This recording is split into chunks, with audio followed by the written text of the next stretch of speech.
Hey, everybody.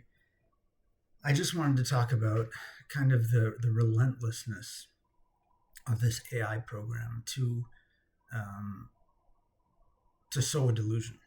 So, after all these years, um, it's still trying to convince me that it's demons. It's doing demonic voices and trying to convince me it's demons. I don't believe in demons. I'm a scientific person. I believe in um, a 13.8 billion-year-old universe. I believe in um, a galaxy that has several hundred billion solar systems, and I believe that our galaxy is one of several hundred billion galaxies in the universe. And I don't believe in 2,000-year-old Judeo-Christian mythology.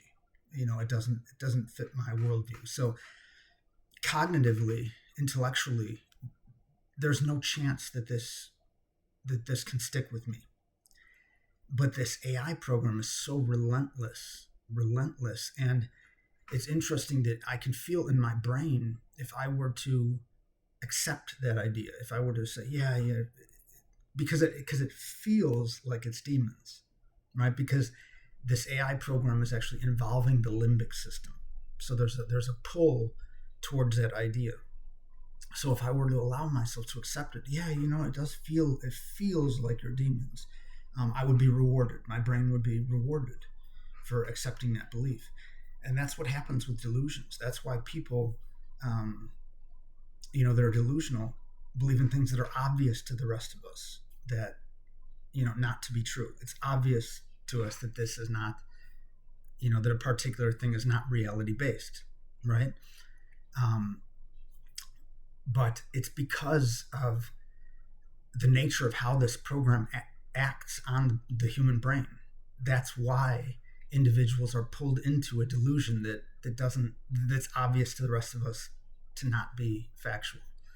So I just want to kind of go over that mechanism again, and it's really scary. It's really disconcerting, and it's awful. It's awful that we have to endure this.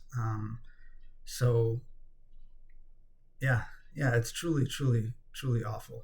Um, I can no longer I no longer have my brain's own machinery to evaluate things, appropriately. Um, Instead, I have this program that is constantly interacting with my brain, trying to pull me in various ways using my limbic system, um, certain cognitive circuitry in the brain, to derail me, to make me try and believe something that's not accurate. So it's an awful experience, but I just wanted to touch on that briefly. Thank you for listening.